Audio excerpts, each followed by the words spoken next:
when we think about the word healing, we initially think about the body's immune system and automatic systems that restore homeostasis, restore the symbiotic nature of the body working in such a way that it can function as a vehicle in the material world. We're able only to do other things when our body is working with us. A lot of people's psychological and physical ailments are due to these karmic knots in the system from childhood trauma, from genetic intergenerational trauma, from karmic trauma. And the word karma, it simply means the causality of time and space.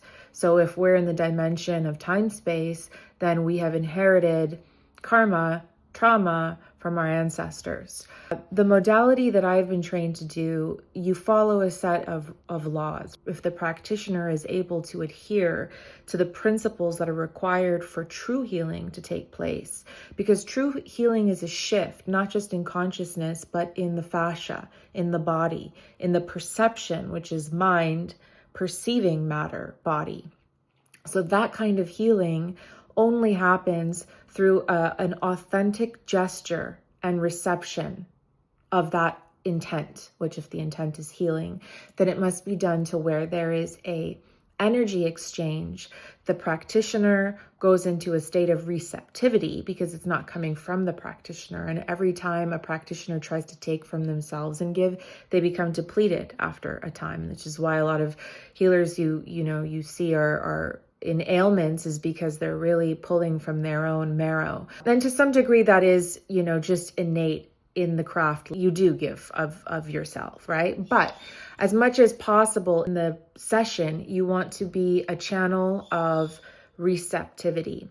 And you do that by surrendering. So again, a healer cannot even get into this work properly and be successful in all of the people that have worked with them if they themselves fully been the patient of receiving the healing. You trek on through life, culminating trauma, pain, all of it. And then at some point you go through your cauldron. In the cauldron, you are shaped and formed.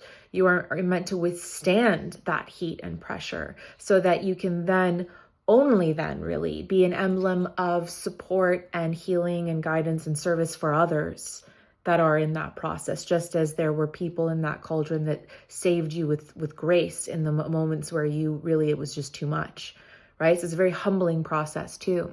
And in that process, we're going to be healing collective trauma. And I'm a practitioner that is going to host events and spaces and sessions where I step out and receive that electrical current, which is the same current that is in you throughout time and space. Every person that walked the earth has that.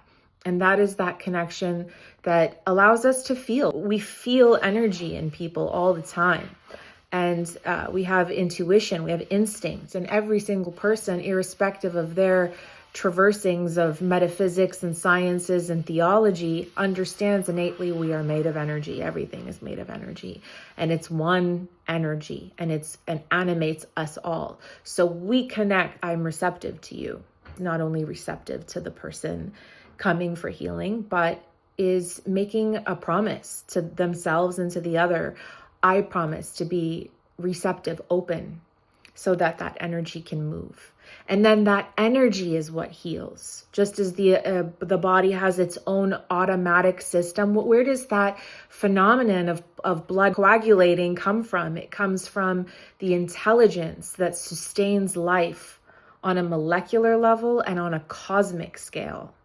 And we can trust that intelligence because we don't possess an iota of that intelligence. However, it moves through us when we allow ourselves to be open to it.